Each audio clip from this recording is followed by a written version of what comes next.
Right now, we go to LandryFootball.com. LandryFootball.com. Great podcast each Tuesday. Each Thursday, we're going to be talking about the scouting report and a lot more with Chris Landry. Chris, it's finally here, man. It's football time in Tuscaloosa. Yeah, it's great. Football time around the country. It's going to be an exciting weekend, and certainly the kickoff weekend of college football where they have center stage is so much fun, and 5 days worth. And obviously, what makes college football unique is that you have so many big games a few every week, but they're meaningful. I mean, it's going to be a tone setter for a Michigan, Notre Dame, Auburn, Washington. It has a little bit of a playoff type of feel early in the season, and nowhere else in any other sport do you get that. And the folks at LandryFootball.com want you to join their family this football season as we're now approaching the college season. Going to be really, well, they kicked off last week with week 0, but really tomorrow night officially, and then this weekend. Get in on all the inside information analysis on the college and pro game, from a film room breakdown to all the latest information, recruiting, draft, coaching news, all this and much, much more. Each Tuesday, Thursday, catch the Landry Football Podcast. Each Wednesday, the new Rush the Field College Football Podcast. All are must-listens. Check it out, LandryFootball.com today for their best season membership package ever. For less than a magazine subscription, you can have that access to insights of a veteran coach and a scout, and tell them that you heard it right here on the game in Tuscaloosa and Tide 102.9 to get their best membership package available. LandryFootball.com. Chris, want to spend some time here as we approach this final few days. And I want to ask you about, if your secondary is not where they need to be, how can you cover up and maybe disguise some of those weaknesses until this unit comes around here in Tuscaloosa? Well, you do less things. You do less things coverage-wise. You have less checks, and you rely on their natural ability. And so I think you just simplify things. And it's like anything else. It's like someone that's in a new position or a new job. You teach them things that they need to know immediately, most important, and then you just build on it. You add a little bit more to the plate, so that they're able to handle it. So I think that's how you do it. I think that's the one area that is going to be intriguing to see how they develop and grow during the course of the season. And that's, I guess for people looking at a matchup that could, be detrimental to Alabama is that, Bob Petrino's teams always throw the football well. I think Juwan Pass is a better passer than Lamar Jackson, not as good of an athlete. And so, yeah, there may be a couple of big plays, but, to me, I think the issue is going to be Louisville defensively. They're just not a very good team. But, just to answer your question, you got to simplify things, and then you just build on it. It's no different than the way he's done it since he's been there. I mean, they've replaced a lot of guys before, in some years more than others, depending on how it cycles in and out. But that's what he does all the time. He builds upon it. So it's not like he's doing something that he hasn't done before. Well, Chris, everybody's wanting me to ask you as far as that side of the football and trying to get a scouting report for these guys. When you look at Louisville, and I know you talked about them in the last couple of weeks, but even give us more as you begin to break this game down and get a little closer. What do you see happening in Orlando? Well, I listen, Juwan Pass is going to have a great game. They're going to have to make some big plays. They're going to Jalen Smith, their top offensive threat at receiver. He's going to have to play really well. They're going to have to hold up at tackle. Linwood Foy's the starter at one of the tackle spots. He's taken over Jerron Christian, who's went to the draft last year. Those are all key issues for them. Des Fitzpatrick is the guy that was talking a lot about what they could do and all that. They're going to have to make big plays in the passing game, and they're going to have to get on top early, have some big plays, and they're going to have to find a way defensively to create some turnovers because I just don't think they match up very well. Defensively, again, they're not very good, and they struggle to defend the run, and I see them having a hard time getting off of blocks against Alabama's front. So I think this game's going to have to be won on offense, and quite frankly, Alabama's going to have to make a lot of mistakes for this game to be close. I just don't see this being a real close game. In fact, I see it more as a blowout type of game than anything. Chris, let me go inside your brain here just for a couple of minutes. The way that you see it, the way that you understand the game, give me some things that you're going to be watching early, if you can bring it down to layman's terms, and you always do a great job of this. When you're watching Tosh Lupoi to understand how he's going to call a game, what are you going to be focusing on, keyed in on, to know that he's going to be pretty solid at that position? Well, I think the communication, that's key. But keep in mind that, you can't just look at some of the let's say there's a communication errors. Is it the wrong call? Young guys that are having a hard time, adjusting to it? Those are the things. I think, to me, what I want to see is the symmetry of how they get in the personnel groupings, how he calls a game. I think in this case it may not be the best judge, because this is one of those games where, I think there's enough of a mismatch that just the overall success will be attributed to the personnel advantages that Alabama has. But I do think how you make adjustments, for example, being able to get your secondary to stay on top of routes. If, let's say, they struggle with that a little earlier, let's say they misread some of those routes, let's say they get misaligned, how quickly they're able to adjust that. So those are the things that I'm going to be looking at to see, how seamless they are at the beginning, and then how they adjust, and I'm talking about, not adjustments like, big adjustments, burning bush type adjustments that we saw in the national championship game, or like the halftime adjustments Georgia made against Oklahoma in the Rose Bowl. But I'm talking about subtle things from series to series on how they adjust their coverages, how they adjust their alignments against the Louisville's route concepts.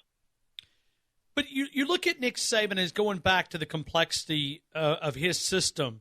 When you talk about the expectations, he's a rough and tough coach. He's going to demand that these guys get it.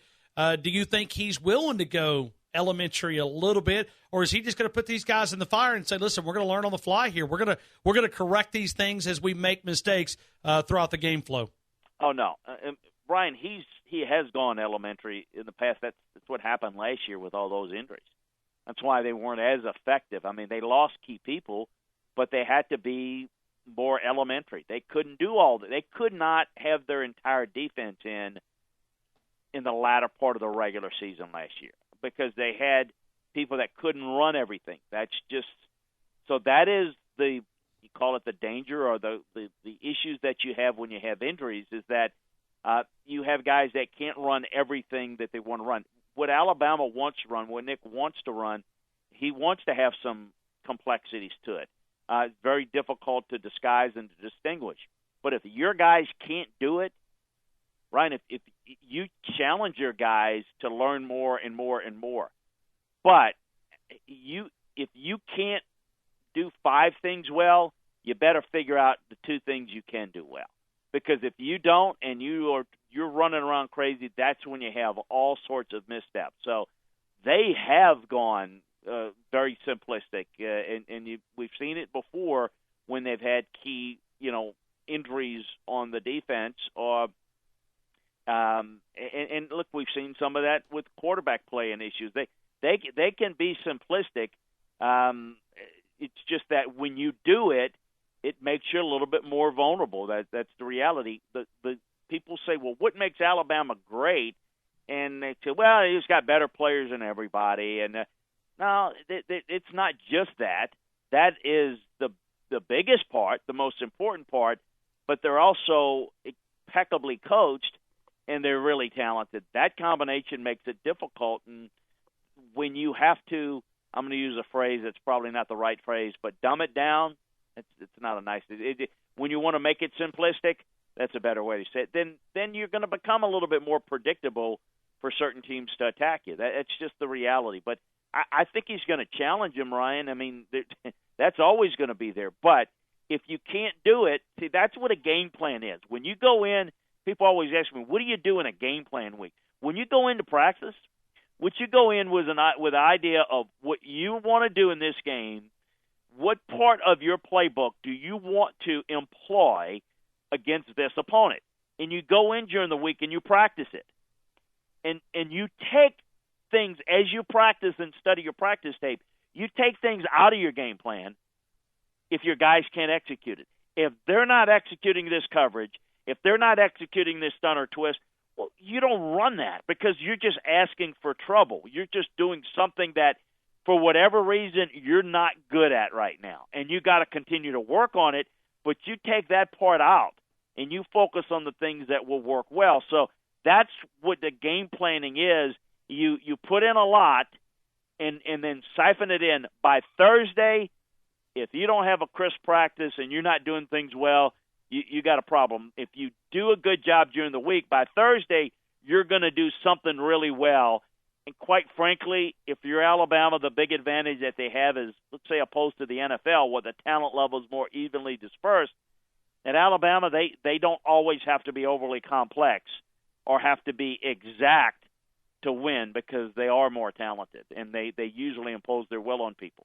So that's the variable to, hey, they beat people by a lot, or they beat people by a little bit, or they might struggle.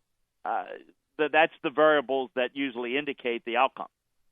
We're talking to Chris Landry, LandryFootball.com. Chris has got a breakdown, a film room game preview, Alabama-Louisville coming up. It's already posted 4 hours ago on LandryFootball.com. Chris, this is the final time that we'll talk to you before this game. What do you see happening at the quarterback position? Any final thoughts before we move into some other bigger games? Yeah, I think that when game time is, I'd be surprised if Tua doesn't get in there and start. I think that he'll play. I think Jalen will play. I think that's how it'll go. I don't know that. I'm not professing any inside information. That's my best guess. That's how I see it going. I think that, as I've said all along, people ask me, well, why does he not name one and some other people do? And, in fact, I did something on my podcast Thursday about that. Every situation is different. In this situation, it's extremely important. People may not get this as fans, but it's extremely important that you have both of these quarterbacks engaged into buying in to, you hear Nick use the term win the team. I think both of these guys have won the team. I believe both of these guys are good enough to win with. I do believe that for them to win a championship, it is very likely that they're going to need more passing game than Jalen can provide and that Tua can provide. I also think that Tua needs to be more judicious with the ball and protect the football better and make reads better. So I think they're in a lot better shape than people think. And I think people are getting all wrung out of shape of, why didn't do this? That's why he's doing it. Why go ahead and announce it a week ago or a few days ago, and then Tua gets injured, and then it's because I'm going to tell you, I think you are dealing with the psyche of young men. And if you want to label somebody going in as the number one and number two, that's not necessarily a good thing. If you're trying to get a team to buy into one guy, then you do name one. But there's no issue of buying in. Everybody's buying in or are comfortable with both. But I think that Jalen, here's how I guess it's going to be. I think Jalen is going to be the guy that's going to back up, capable of going in. And I think in a perfect world, Jalen will play some, still get a red shirt and have 2 years to go play somewhere else at the end of the year. But they've got to get this guy ready to play because while Nick Saban certainly cares and wants the best for Jalen Hurts, most importantly, he wants what's best for this football team. And if Jalen Hurts needs to come in and replace Tua due to an injury and lead this team, well, that's what's going to happen. And so I think that is how I see it playing out. There's been some thoughts. I've talked to a couple of coaches that think, well, you could play Jalen and then you move Tua in later. I don't do the game playing, nor does a guy like Nick Saban. I think that he will look at it and say, we need Tua, we need to develop his passing skills, And if he doesn't do it right, we got somebody that can come in and might maybe do it a little differently. But I think they can win with both. That's how I see it playing out.